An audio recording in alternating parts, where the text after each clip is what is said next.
Magandang hapon ho sa inyong lahat. Alam niyo, I do not know if you still believe in me.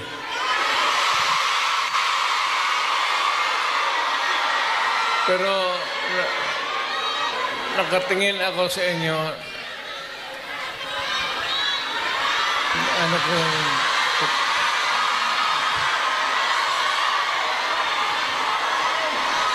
na dapat magkita-kita tayo doon sa ating bayan.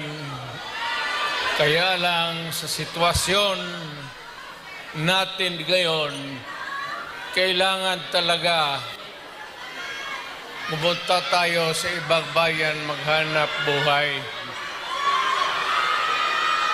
Pero sa akin, the fact that malayo kayo sa pamilya ninyo,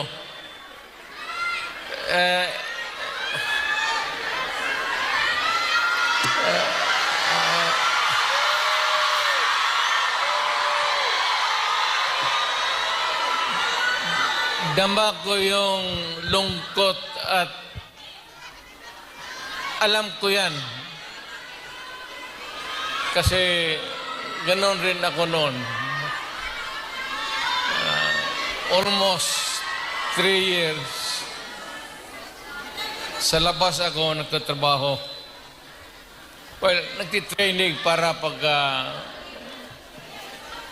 sa koneksyon ko sa pagka-abogado. Kaya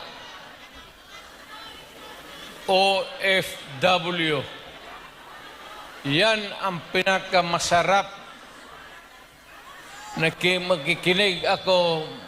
OFW, mabuhay kayong lahat.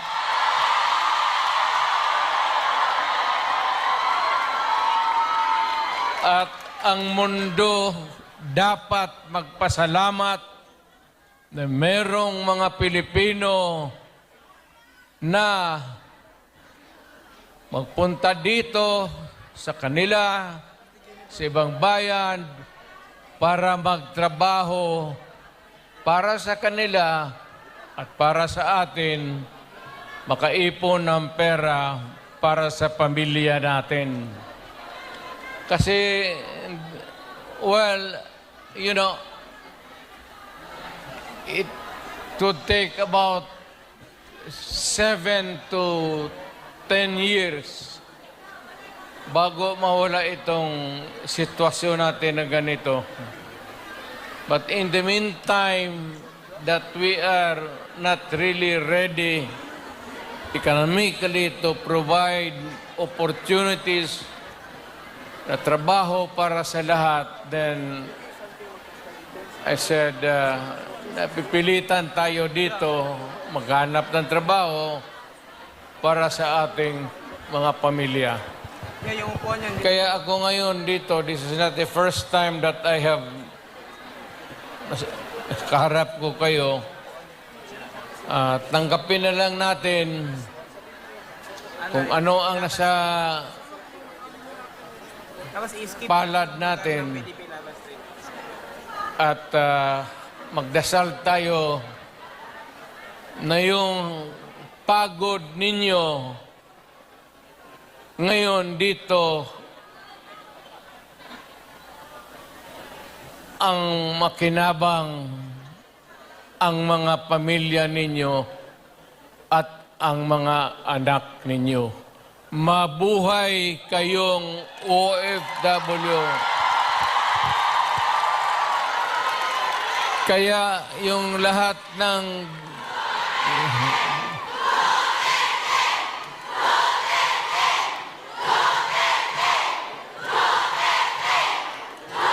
kaya kayong lahat ng mga dalaga pa,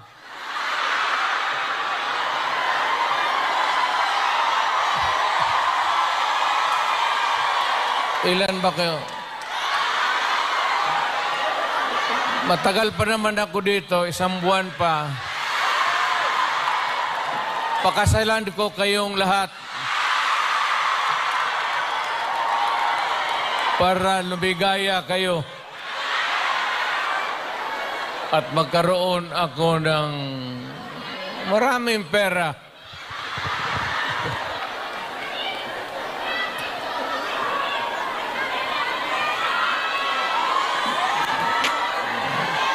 You know, hindi lang ito sa sabihin ninyo. Hindi ako nagbubula, ha? Yung mga taga rito na tumanda na nung nakilala yung pamilya ko. Yung matanda na, yung may karanasan sa Davao noon, alam ninyo yan na ang sitwasyon namin pareho sa inyo. Matagal kaming walang ama kasi abogado siya. Maano pa naman ang Pilipinas noon, ang hanap buhay nasa siyudad talaga. Ang abogado walang silbi dyan pag sa barangay. So, ganun na-experience namin ako, na ang tatay ko, iniwan kami sa lolo pati lola ko at ang tatay ko nagtrabaho sa labas. Ganon, sa labas ng probinsya. So, damang-dama ko talaga yung buhay ninyo. Huwag na yung kalungkutan. Huwag na yung, kasi that's reality. Ginusto man natin sa hindi, kailangan talaga maghanap buhay. So, huwag na masyado yung mga sentimental na ano. Basta dito, punta tayo dito, nagtrabaho. At nandito kami, pinsan, napasyal ako, kasama ko ang anak ko. Saan ba si...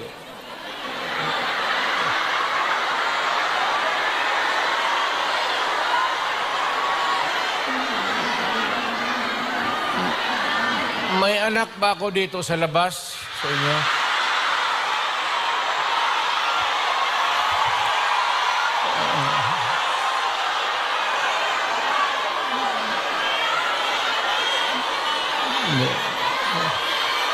Sobra naman yung 5. Pagkaalam ko 2.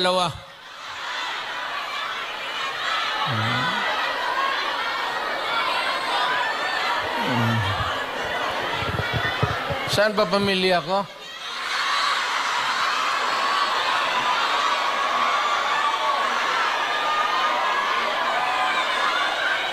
Wala pa, sir. Wala pa. Wala pa si Inday na nakausap, okay na. Ang importante dyan si Inday kasi Inday yung politiko eh. So, mabutit naman. Nauna na. So, ano ang pag-usapan natin? May pera kayo ibigay? Basket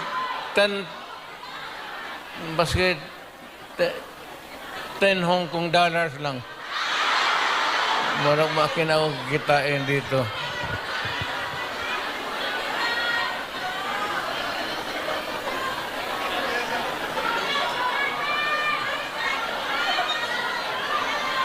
Sunod punta ko dito, magministro na ako. Kasi pagtapos ng usapan natin, give, kayo lahat. Well, ang problema natin sa Pilipinas ngayon, hindi na kasing bigat noon. You know, you'll have to be patient with government. It is not at all times maganda. Minsan, ang gobyerno may kapalpakan. Ang akin lang, well, of course, kasi from the outside na ako, na makikita ako na yung ganito, yung seldom na tinitignan ng tao, ng Kongreso, na masilip lang man kayo kung ano ang kailangan, not only dito sa Hong Kong, but all over the world, Filipinos who work there because they have to. So, ang akin, nagpapasalamat ako, ang una-una, yung tulong ninyo sa economy ng bayan. At second, yung social order. Yung problema na yung mga anak natin makapag-aral ng husto. Kaya naman ako nakita ninyo na patong-patong ang kaso ko. Sa totoo lang, baka ang balita ko, may warrant daw ako pag... Hindi, totoo. Yung sa ICC or something. Matagal na akong hinahabol ng mga putang ina.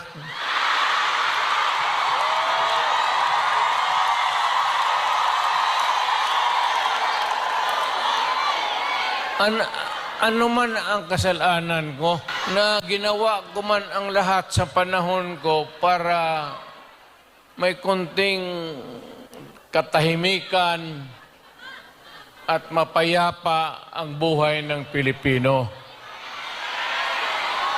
Ang problema nito, ewan ko kung ang tingin ng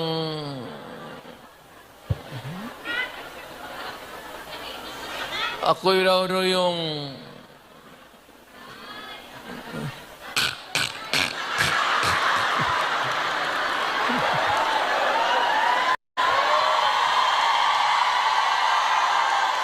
o ganito na lang. Ito ganito na lang. O sabi ko, assuming na totoo, totoo talaga yung naririnig ninyo. Bakit ko ginawa yan? Para sa sarili ko? Para sa pamilya ko? Para sa inyo at ang inyong mga anak sa ating bayan.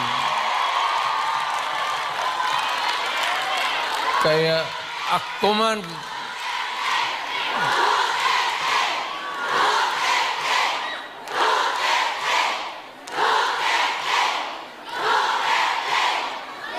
ang higiin ko na lang sa inyo, total, kung ganito man talaga ang swerte ko sa buhay, okay lang, tatanggapin ko yan. Wala tayong magawa hulihin tayo kung ikulong tayo. Kaya lang, meantime, mag-contribute kayo, baski $5, $10, para paglabas ko sa presuhan, pagawaan ninyo akong monumento katabi ni Rizal. Si Rizal may hawak na libro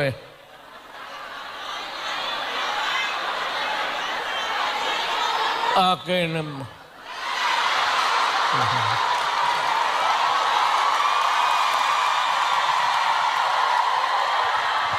kaya bakit? Tumahimik ba ang bayan natin kung Filipinos hold up dito, hold up. Wala nang ginawa kung ini. Tayong mga ayaw ng gulo, napipilitan tayo to confront evil because nandyan sa harap natin. Sino ba naman gustong pumatay Putang inang yan.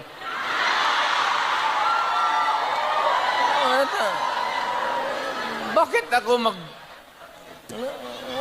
why would I waste my time? Binila, pumapatayan si Duterte, lumalabas ng gabi, ganon. Anso, sino ba naman gusto maging security guard? Na ang kinuha ko, law. So, but, guro sa trabaho, saka sa, alam mo sa gabi, diyan rin lumalabas yung mga masasamang tao. At diyan rin lumalabas yung nakakatakot na magandang babae sa buong bayan.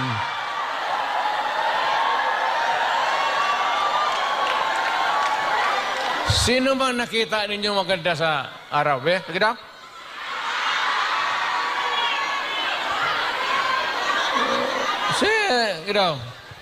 Sa araw. Yung nagtatrabaho, patay ng basket, na mamalinggi. Pero pagkagabi, makita mo, lumalabas, mga anghel, gising na. Ang mga demonyong putang inatulog na.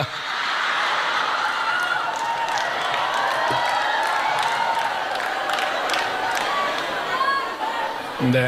Ano na tayo? Seriously now. No, our country is not yet that well off. I'm very sorry na nakikita tayo dito at kayong napunta dito sa loob kasi sa labas, mga Pilipino rin naghihintay doon.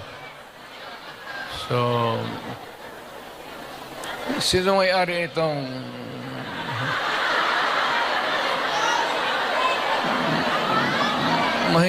mahinang klase?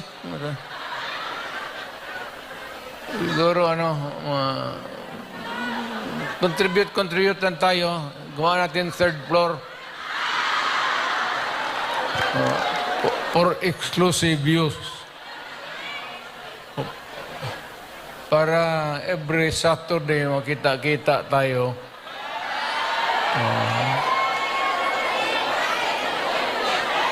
Yan na. Maraming mag-uwi dyan, buntis na. Yung mga dalaga.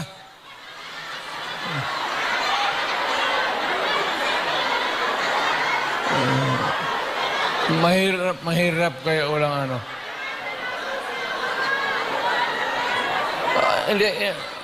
Hindi ako mag-survive ng buhay na walang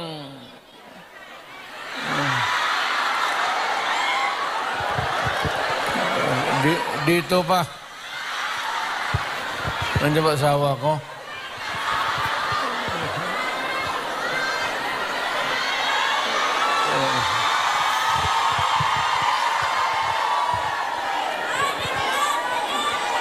Well, you know, ganito yan. We were not really ordered, but maybe it was a form of an order.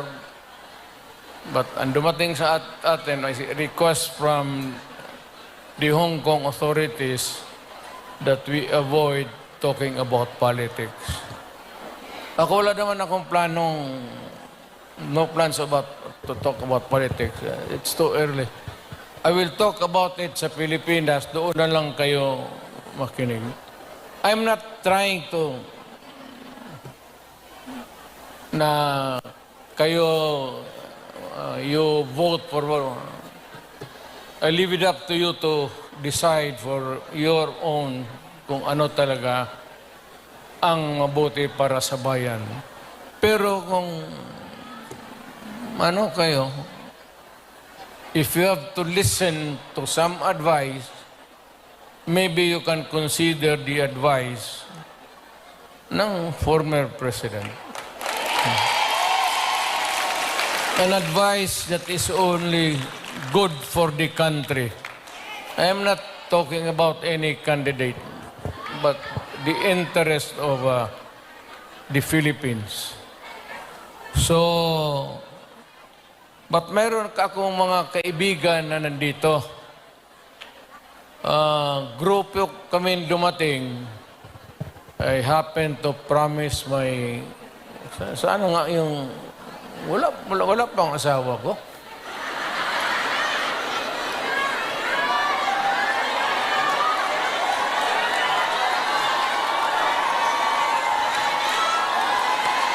Wala ah.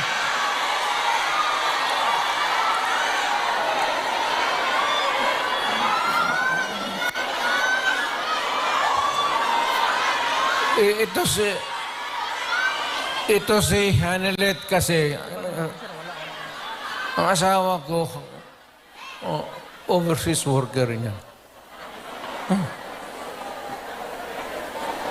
Yung asawa ko ngayon, yung una kong asawa, wag na yun. Okay. Nanay ni Inda yun, medyo problema tayo. Alam mo yung nanay ba ni Inday? Tisayan. Tapos nakita ko yan sa aeroplano, stewardess eh. So, pag ano ko, hinanap ko kung saan yung bahay. Doon sa Monteverde, doon sa Davao, pasok ako sa mga bahay-bahay doon, nakita ko ang gaga. Nagalaba. Sabi ko, na maganda ito ah. Tapos sa hagdanan ako sa kabilang, sabi ko, Miss, labandera ka?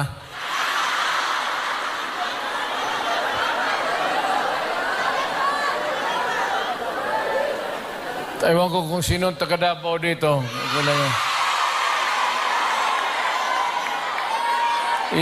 Yung hagdanan nila may nung naharata ng nanay si Puring, mother-in-law ko, inilipat yung aso doon sa hagdanan. Tang ina, hindi ako makaakyat. Kaya hiningi mo eh. Ano lang yan yung mga... Anong tawag yan? Pukpok sa Bisaya.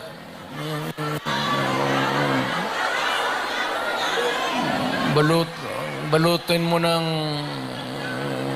karne, tapon mo doon. 2 araw, ang aso nila 2 aso na ako na.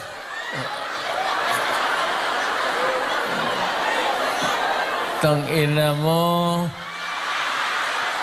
Nung namatay, kasi yung nanay ni Elizabeth may pwesto sa bangkiruhan. Mga damit. Kaya, yun. Ito naman si Elizabeth. Mahaba ng istorya. Pero basta tinanan ko. Dinala ko sa Digos. Kasi nung na-high school ako, nag-abot ako ng Digos. 7 years ako sa high school eh. May graduate school na doon. Umabot talaga ako ng Digos, putang ina. Doon ako nag-graduate. Sa bagay, sa totoo lang ha, hindi ako nanggayabang. Nothing to be proud of. Nothing to... Alam ba ninyo, ang presidente ninyo, 7 years high school. Oh, taga-Davao, alam mo, kung ka alam. Tignan mo ako, sinong mahusay sa lahat? Kasi nag-aral ako ng matagal sa high school talaga. Tinapos ko ng 7 years para ma-master ko yung buhay.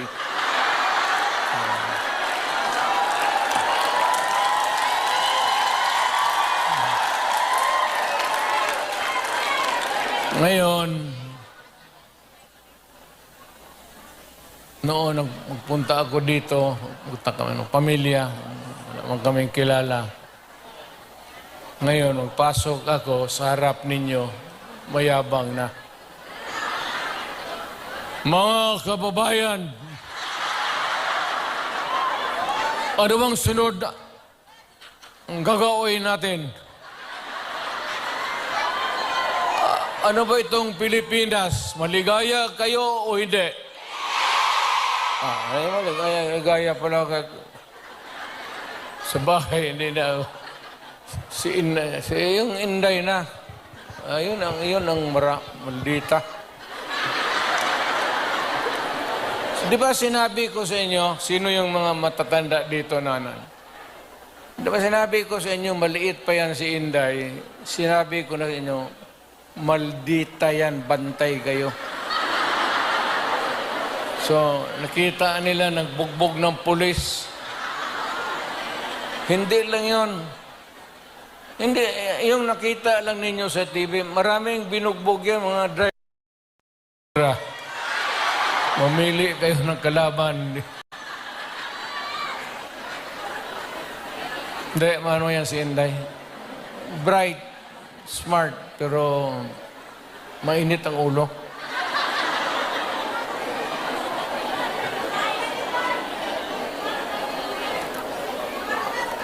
Hindi na ako magtagal kasi ang pinunta namin dito, magpakilala naman. Sabihin ko lang yung mga pangalan, tandaan lang ninyo. Si attorney, si lawyer, Jimmy Bundok.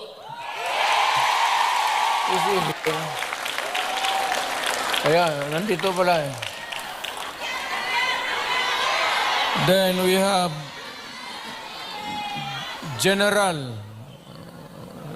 Philippine Constabulary ito, PPC. General Ronald Bato de la Rosa. Hinuli ng pulis. Pulis yun, uli nila. Tapos ang sunod, patron ito. Patron ito. Yung iba may mga medalya pa. Si Christopher. Saint Christopher. Senador para.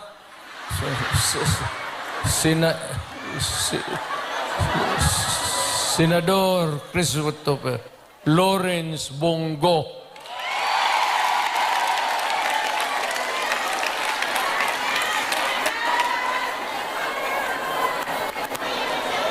Ito yung si Bongo, noon po, the longest time nakikita ninyo, Mayor ako, ito yung aide ko.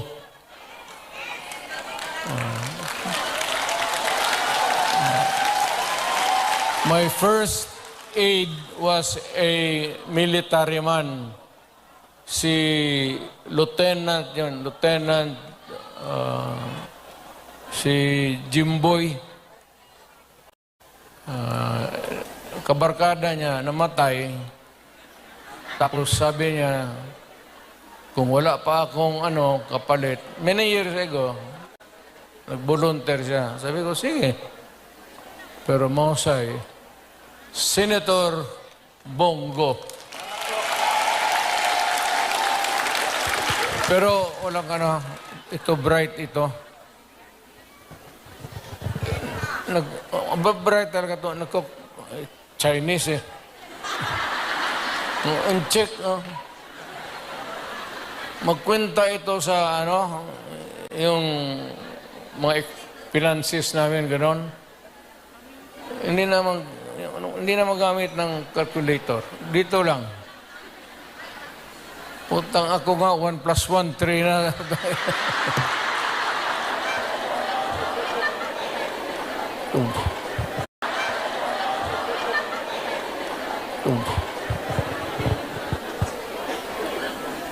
Tapos may isa to. Te, may ari ang mga ilunggo, re? Te, damo. Si Attorney J.V. Hinlo, Western Visayas. Well, actually, ang Western Visayas, walang representation. Wala talaga. So, baka you might think it over at magbigyan mo. Then we have Attorney Raul Lambino. Pangasinan kasi, no? Ilocano to. Sino Ilocano dito? Okay nam.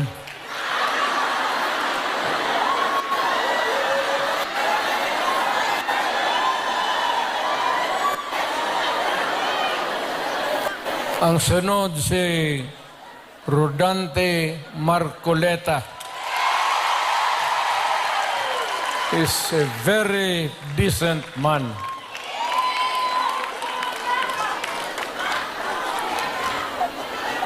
Sinong iglesia dito?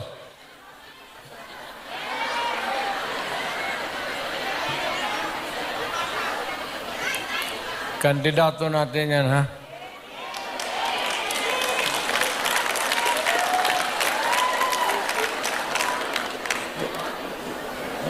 Mudahan ba? Mudahan si pastor?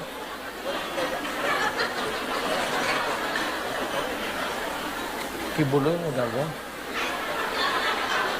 Si Pastor Kibuloy Mayor, nasa study. So kung hindi mo siya lingkod sa sunod niya study dito. Puro mudahan siya? Si Pastor Kibuloy. Andito pala. Hindi ko alam yan, ha? Honestly. Tatakbo pala. Baka naglakad ito kasi hanggang ngayon wala pa. Di ba siya yung kaharap ninyo palagi? Pastor Apollo Kibuloy.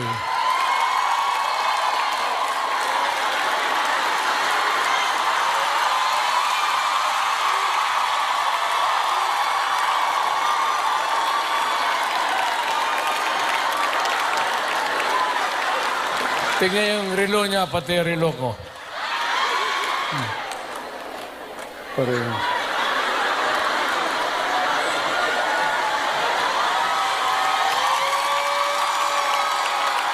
At least si pastor, pag humawak siya sa dibdib niya, kaharap kayo, yung pag-ibig niya yan para sa lahat. Kami naman, kung maglugod, tapos nakatingin ng magandang babae.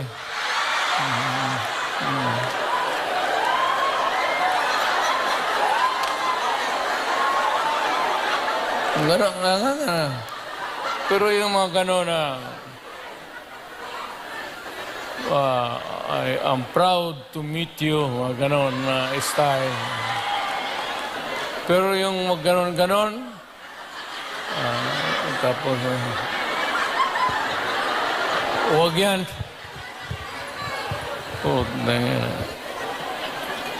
Ang sunod si Attorney Vic Rodriguez. Ito, mahusay ito. Mahusay talaga ito. Galing ito ng Malacañang. Sana ito maging chief of staff, pero ayawan ko. I will not elaborate. Ayaw kong magsira ng tao. Pero ito, umalis ng Malacañang because it was a matter of principle for him. So, maintindihan na ninyo. Talagang prinsipyo na tao. So, itong isa,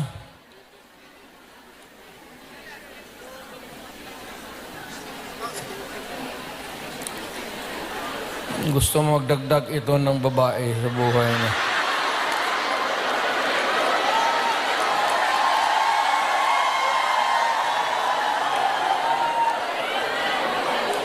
Itong magdagdag ito ng mga 3 pa, kulang ang sweldo nito. Si Epe sa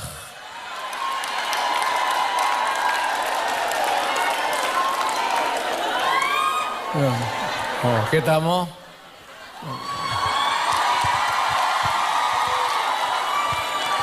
Basta yung magganyan-ganyan.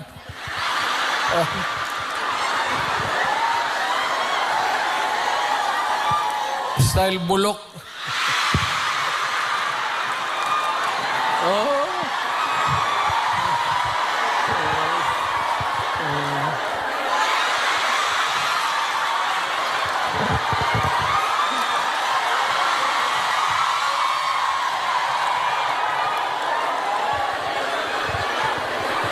Totoo. Ang ano ako believe na pakilala, tapos ibig mag-handshake, mag-ganun muna. Hindi ka naman Diyos. Ginagawa ka lang ng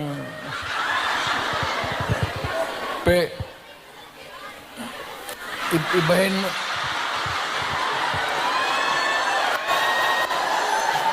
Ibahin mo na yung style mo.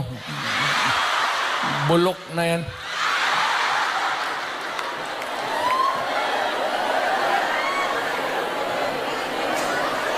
Tapos may idagdag kami, kung sakali lang. Total makatulong ito. Ibig sabihin, kung sumubra kami sa numero 8, but taga Davao kasi ito. At hindi naman namin mapigilan kung tumakbo. Nandito, hindi ko naman hiyain. So, isasali ko na lang rin baka. Doktor ito. Pero ang balita ko, mga 8 na pasyente niya namatay na.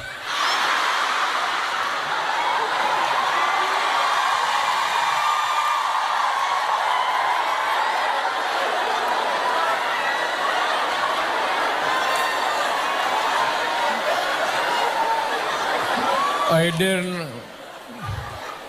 mali yung medisina binigay niya o pinatay niya kasi ayaw magbayad. Dr. Mata.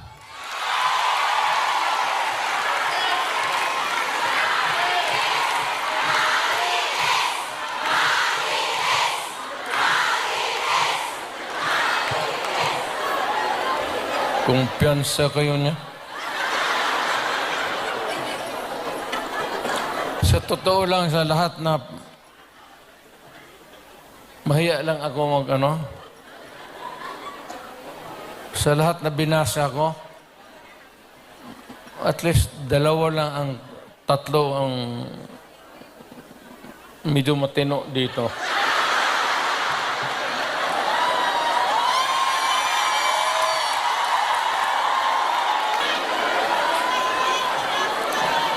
Ang hindi ko talaga masiguro itong si Bungo. Hindi, mababait ito sila lahat. I mean, mga kapatid, I will not, hindi ako ng muka. Time na.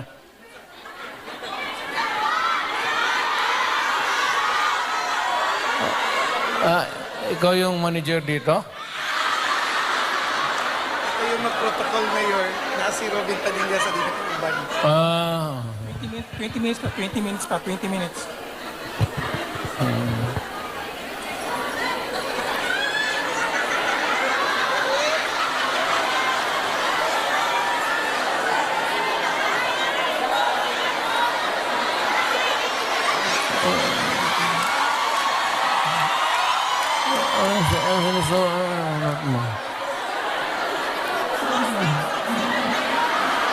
Buntis ka?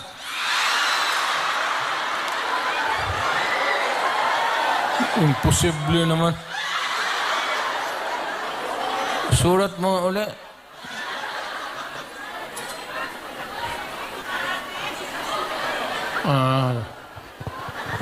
Kala ko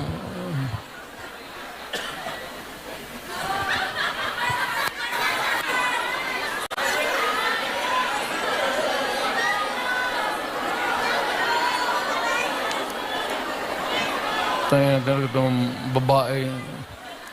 Kaya ka litsi-litsi yung buhay ko. Paski ng presidente ako. Dahil sa babae. Kasi maraming bisita dyan sa Malacanang noon.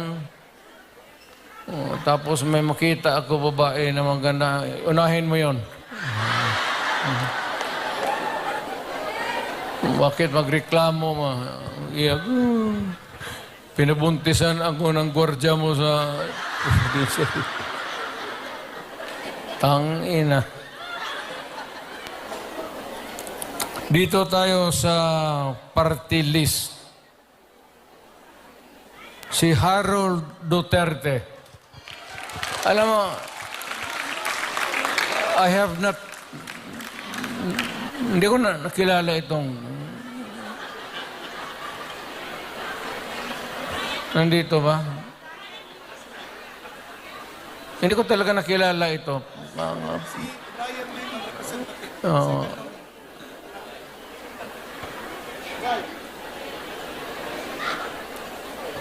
Ang nandito si second nominee, si Brian Lim. So, may dalawang injector dito. Go pati Lim. Dito na lang kayo magtakbo sa Hong Kong. Sige.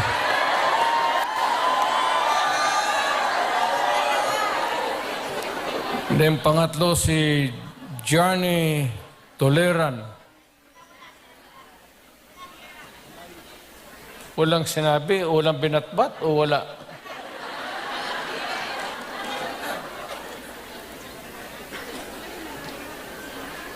Bakit? Wala siyang pamasahe? Takbo-takbo ganyan ang imong ngayon. Takbo-takbo tapos walang pera.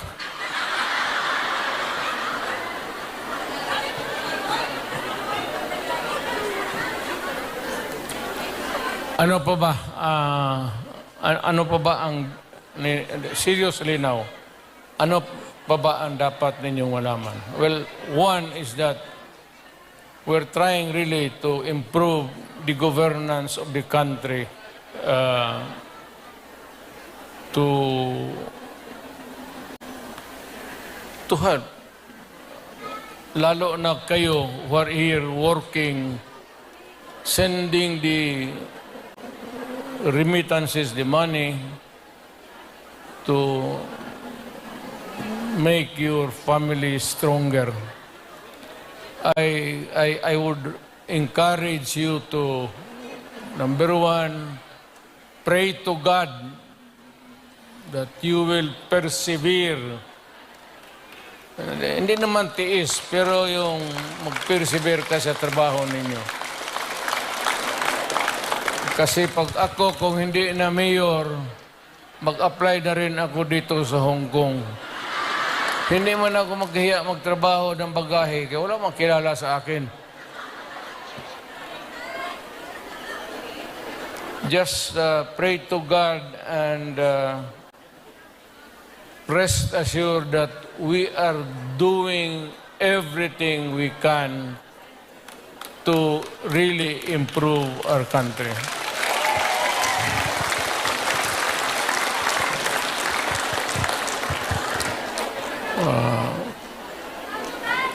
Well, anyway, kung hindi ko kayo maano, mayang gabi sa may plaza ba dito? Mag-upo lang ako doon, isa-isa lang. Hindi sabay kasi, hindi kaya. Istorya tayo ng problema natin sa buhay.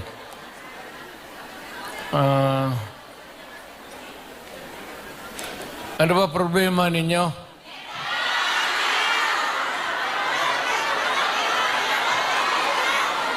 Ano problema ninyo?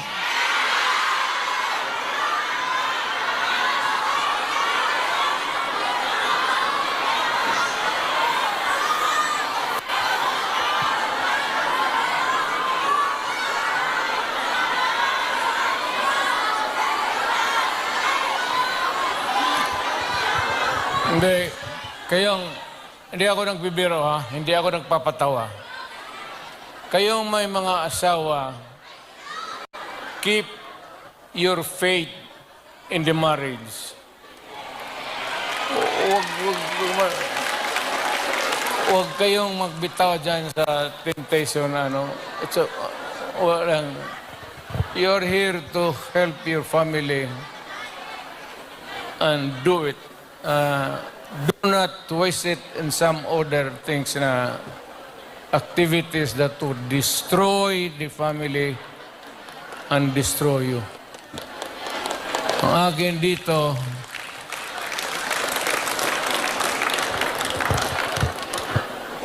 dito, punta lang ako from time to time. Pero kung kailangan talaga ninyo, hindi ako nagbiro ha.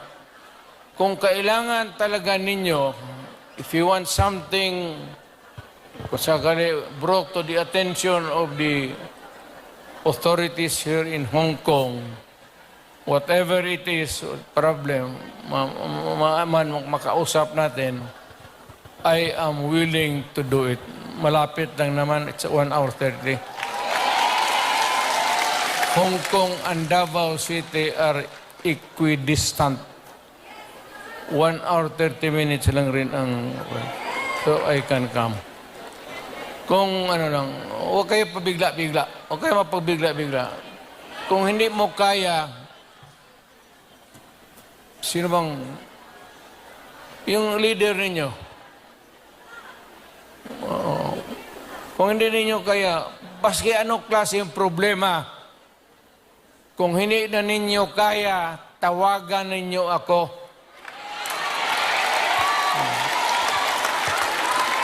Kung may problema ka sa asawa ninyo, iwan, putulin natin yung utin ng butang inang ito.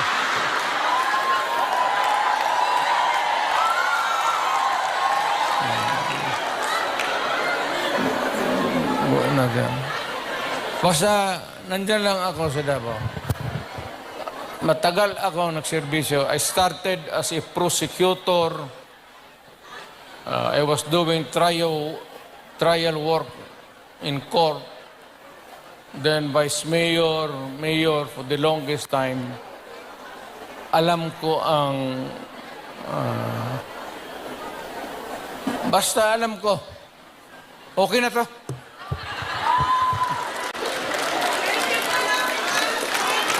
Yung may apologies sincere sa yung mga Pilipino na hindi nakapasok. Kindly extend to them my... Wala tayong magawa eh. Hindi talaga magkasya eh.